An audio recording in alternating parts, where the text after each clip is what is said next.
नमस्कार दोस्तों, कैसे आप सभी लोग। उम्मीद है बहुत अच्छे होंगे, बहुत मजे से पढ़ाई कर रहे होंगे, बहुत अच्छे होंगे, सभी लोग खुश होंगे, बिंदास होंगे।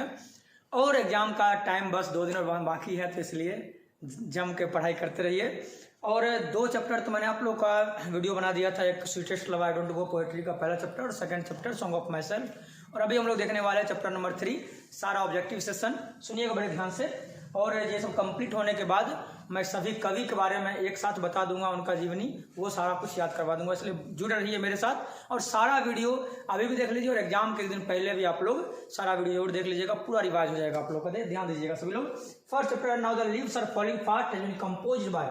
कौन इसके लेखक है, कवि कौन है? तो इसके कवि का नाम है W.H. ऑर्डन। इसके बच्चों कवि का नाम क्या है? W.H. ऑर्डन। याद रखने का आसान तरीका कि लिव्स मींस पत्ते हवा में उड़े, पत्ते हवा में उड़े ना, कितना आसान तरीका है। पत्ते हवा में उड़े। The line and the nightingale is dumb, ये एग्जाम में पूछा हुआ ऑब्जेक्टिव में भी। नाइटिंगेल इज डैश या डैश इज डम्ब, ऐसे भी। नाइटिंगेल इज डम्ब, बुलबुल क्या है? शांत हो गई है, बुलबुल शांत है। Nightingale is dumb it taken from, ये कहाँ से लिया गया है? Now the leaves are falling fast. ये लाइन जो है, बुलबुल शांत हो गई है, एंजल विल नॉट कम, परी नहीं आएगी, ये सब लाइन कहाँ से लिया गया भाई मेरे? Now the leaves are falling fast and the nightingale is dumb and dash will not come, angel will not come. कौन नहीं आने वाला? एंजल नहीं आने वाला है। ये किसमें का है? तो ये लाइन जो है, dash will not come, angel will not come. Nurse to the graves are gone, nurse कब्र में चले गए। ये भाई मेरे, ये nurse to the graves are gone, ये लाइन भी लिया गया किसमें? Now the leaves are falling fast में। Now the leaves are falling fast में। W.H. Auden won dash prize in 1948, बड़ा इंपॉर्टेंट है। पुलित्जर प्राइज मिला था इनको 1948 में। 1948 में इनको पुलित्जर प्राइज मिला था, जो कि ये किताब के क्षेत्र में मिलता है, साहित्य के क्षेत्र में मिलता है पुलित्जर प्राइज। अगला, active hands must freeze, active hands must freeze. जब मरने वाला था फुर्तीला शरीर जम जाता है, एक्टिव हैंड्स फ्रीज हो जाता है, फुर्तीला शरीर जम जाता है। फ्रीज आंसर होगा। In the second line of the poem, now the leaves are falling fast, nurse किसके लिए था? नर्स पेड़ के लिए। जो नर्स बच्चों किसके लिए हुआ है पोएम में? पोएम बिल्कुल कंपैरिजन किया गया उसका। कैसे किया गया? जब बोला जाता है now the leaves are falling fast, पत्ते अब तेजी से गिरने लगे हैं, मतलब मनुष्य सब तेजी से मन लगे। पत्तों का तुलना ओल्ड मैन से किया गया, बूढ़े लोगों से जो कि मर जाते हैं। तो वैसे ही यहाँ भी now the leaves are falling fast में नर्स का यूज किसके लिए हुआ है? ट्री के लिए हुआ है, पेड़ के लिए हुआ है। अगला बच्चों, in the poem now the leaves are falling fast, whispering never stand for. Whispering never का मतलब होता है यमराज। विस्परिंग नेवर का बच्चों मीनिंग क्या होता है? यमराज। विस्परिंग नेवर यमराज ना आए और बंदा एंजॉय कर रहा है और पल भर में सारी खुशी को खत्म कर दिए। तो यहाँ पे क्या हो जाएगा? Agent of death, agent of death, agent of death, agent of death, मौत का एजेंट है। Trolls mentioned in the poem now the leaves are falling fast are mythological creature. ये जो है भाई मेरे काल्पनिक कहानी है, जिसमें कि ट्रॉल्स कहाँ का है? स्कैंडिनेविया का है, ध्यान रखिएगा। ट्रॉल्स का यूज हुआ है। ट्रॉल्स किस देश का? स्कैंडिनेविया का मैथोलॉजिकल क्रिएचर है। अगला है now the leaves are falling fast dash poem. ये कैसा है? पेसिफिस्ट कम ऑप्टिमिस्ट, निराशा आशा का कॉम्बिनेशन है ये। Now the leaves are falling fast में निराशा और आशा दोनों है, पेसिमिस्ट और ऑप्टिमिस्ट दोनों। ऐसा क्यों है भाई निराशा आशा दोनों? वो इसीलिए तो जिंदगी में हम लोग आते हैं तो एक आशा होती है और धीरे धीरे जिंदगी जीते हैं, फिर बहुत सारा प्रॉब्लम्स आती है हमारी लाइफ में, हम डिजीज से सफ़र करते हैं, बहुत सारी बीमारियों से सफ़र करते हैं और एक समय में क्या होता है? दुनिया छोड़ के चले जाते हैं। तो आशा और निराशा का ये शो करता है। Who has compose the poem now the leaves are falling fast? Now the leaves are falling fast compose किसने किया है? W.H. ऑर्डन ने किया। ऊपर पढ़ चुके थे हम लोग। ऑर्डन ने पुलित्जर प्राइज जीता 1948 में भी। ऊपर में क्वेश्चन आया था कि W.H. ऑर्डन ने पुलित्जर पुरस्कार कब जीता बच्चों? 1948 में। फॉर ऑर्डन के लिए पोइट्री बड़ा सीरियस गेम है, सीरियस गेम है। ऑर्डन के लिए पोइट्री क्या है? पोइट्री एक सीरियस गेम है। ऑर्डन के लिए बच्चों पोइट्री क्या है? एक सीरियस गेम है। ऑर्डन वॉज डैश, ऑर्डन क्या है? तो कवि है, ड्रामेटिस्ट भी है, क्रिटिक भी है। All of these, poet, dramatist and critic. Auden क्या है?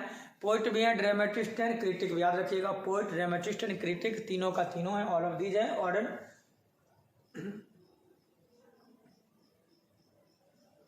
Now the leaves are falling fast, ये क्या है? एक लिरिक है। Now the leaves are falling fast बच्चों क्या है? एक लिरिक है, एक लिरिक है। Now the leaves are falling fast dash the frustration inherit in human life. Enact करता है, ये क्या करता है? इनेक्ट करता है।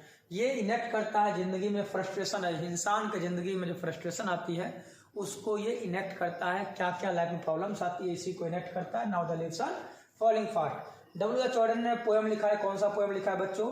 तो now the leaves are falling fast लिखा है। प्राम्स आर रोलिंग, याद रखिएगा, प्राम्स आर रोलिंग पूछा हुआ बोर्ड एग्जाम में। Prams are go rolling fast, prams rolling fast, prams rolling fast. Travellers are we dash being moving towards our death. Travellers कौन है जो मौत की ओर बढ़ते हैं? तो ह्यूमन बीइंग है ट्रेवलर्स। यहाँ पे पोएम में ट्रेवलर्स का यूज किसके लिए हुआ है बच्चों? ट्रेवलर का यूज हुआ है ह्यूमन बीइंग के लिए, जो मौत की ओर आगे बढ़ रहे हैं, हम लोग यात्री हैं। Human life is no better than sun, मनुष्य का जिंदगी है मौत से बेहतर नहीं है। किसी एक शायर ने बड़ा खूबसूरत लाइन कहा है मौत के बारे में कि मौत बहुत ही खूबसूरत होगी, कमबख्त जो भी उससे मिलता है जीना छोड़ देता है। मौत बहुत ही खूबसूरत होगी क्योंकि कमबख्त जो भी उससे मिलता है उसके लिए जीना छोड़ देता है, इतना खूबसूरत मौत होगी। और उम्र के बारे में बहुत अच्छा लाइन कहा गया है कि जिंदगी तू ही बता कैसे तुझे प्यार करूं, जिंदगी तू ही बता कैसे तुझे प्यार करूं, तेरी हर एक सुबह मेरी उम्र कम कर देती है। हम लोग का हर दिन, हम लोग बड़े नहीं होते बल्कि हमारा उम्र हर दिन क्या हो जाता है? कम हो जाता है। जिंदगी का हम दिन क्या होता है? घट जाता है। Leaves are falling fast, leaves are falling fast. Trees shed their leaves, पेड़ पे पत्तियां गिराते हैं किस समर में? तो ऑटम सीजन में, पतझड़ ऋतु में, ऑटम सीजन। ऑटम सीजन में अपनी पत्तियां गिराती है। ऑटम के बाद कौन आता है? स्प्रिंग आता है, यानी वसंत, जो भी वसंत अभी आया हुआ है। इससे पहले क्या था? ऑटम सीजन था। The dash has become dumb to see the leafless tree. तो डम्ब क्या हो गया है? ऊपर पढ़ चुके थे नाइटिंगेल इज डम ना, लाइन पढ़े थे Nightingale is dumb, Nightingale is dumb. Dash waterfall could bless the travellers passing through the way. जो कि कौन, कैसा वाटरफॉल आशीर्वाद देता है यात्री को जो अंतिम यात्रा कर रहे होते? तो व्हाइट वाटरफॉल, ये ध्यान रखिएगा, सफेद गिरता हुआ झरना, पर्वत से सफेद गिरता हुआ झरना जिंदगी की अंतिम यात्रा करने वालों को अपना आशीर्वाद देती है। Falling of leaves, falling of dash, तो चैप्टर का नाम ही है falling of leaves. The dash of death are whispering never. मौत का संदेश देने वाला कौन है? मैसेंजर ऑफ डेथ होगा। विस्परिंग नेवर का मतलब जो मैसेंजर ऑफ डेथ मौत का संदेश देता है, विस्परिंग नेवर। आगे whispering nevers left and right. Whispering never, Yamraj हमारे आसपास हैं। ये किसमें कहा गया? Now the leaves are falling fast में। आसपास मतलब ये नहीं है कि बगल में होंगे, मतलब ये हम लोग के आसपास ही होते हैं। पल भर में हमारी खुशियों को गम में बदल देते हैं, जिंदगी को लेके चले जाते हैं। Nurse flowers will not last, ये लाइन किसमें लिया गया? ये लाइन पहले भी आ चुका था। Nurse flower will not last, ये कहा किसने? W.H. Auden ने कहा। Now the leaves are falling fast में W.H. Auden ने कहा। ये अगला है। चलिए, ये चैप्टर आप लोग का कंप्लीट हो गया। ये थर्ड चैप्टर आप लोग का now the leaves are falling fast, इसमें दिखाया गया है। ये मनुष्य के बारे में बताते हैं कि मनुष्य जिस तरह पेड़ से पत्ते बहुत तेजी से गिरते हैं, वैसे मनुष्य बहुत तेजी से मरने लगे और हमारा बुरा चाहने वाले कभी कम नहीं होते, लेकिन भला चाहने वालों की संख्या दिन पर दिन कमती जाती है और हम लोग मौत की ओर बढ़ते जाते हैं। आगे बताते हैं कि मौत के बाद हमारा फुर्तीला यमराज हमारे आसपास होते हैं, हमें हमारी खुशियों से अलग कर देते हैं और हमारा फुर्तीला शरीर मरने के बाद जम जाता है और अकेले पड़ा हुआ रहता है। और लाश को उठा के जब ले जाया जाता है, सैकड़ों लोग उसका अनुसरण करते हैं, पीछे पीछे चलते हैं और उसके लाश के प्रति सभी का फॉल्स लव होता है, ट्रू लव नहीं होता। लाश के प्रति झूठा प्यार होता है। क्योंकि आप लोगों को पता है कि भाई, आसान भाषा में समझिए कि कभी देखे कोई लाश है उसके साथ कोई लेटा हुआ है, नहीं, कभी नहीं, सब रो लेता है लेकिन कभी। और अगर लाश को सच्चा प्यार होता लाश के प्रति, अपने ही अपनों को जला कर तो कभी नहीं आते। तो इसलिए एक false love towards dead body है। The nurse flower will not last.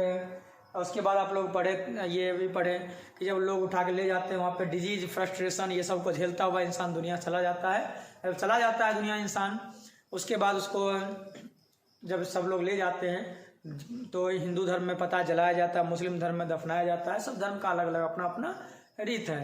Tower of silence में पारसी लोग अपना डेड बॉडी को दे जाते हैं। तो ये सभी अपना अपना, सभी धर्मों का अपना अपना रीति रिवाज है, तो कोई भी खराब नहीं होता, सबका अपना अपना बढ़िया होता है। और अंत में कहते हैं कि जब ले जाया जाता है तो उस सफ़ेद गिरता हुआ झरना पहाड़ों का अंतिम यात्रा करने वाले को आशीर्वाद देती है। जैसे हम लोग के गंगा माँ के द्वारा आशीर्वाद दिया जाता है और मुस्लिम धर्म में धरती की मिट्टी के द्वारा आशीर्वाद दिया जाता है। सबका अपना अपना धर्म है। तो उम्मीद है ये चैप्टर समझ में आ गया होगा। अगले वीडियो में फिर से मिलेंगे, तब तक के लिए बाय बाय।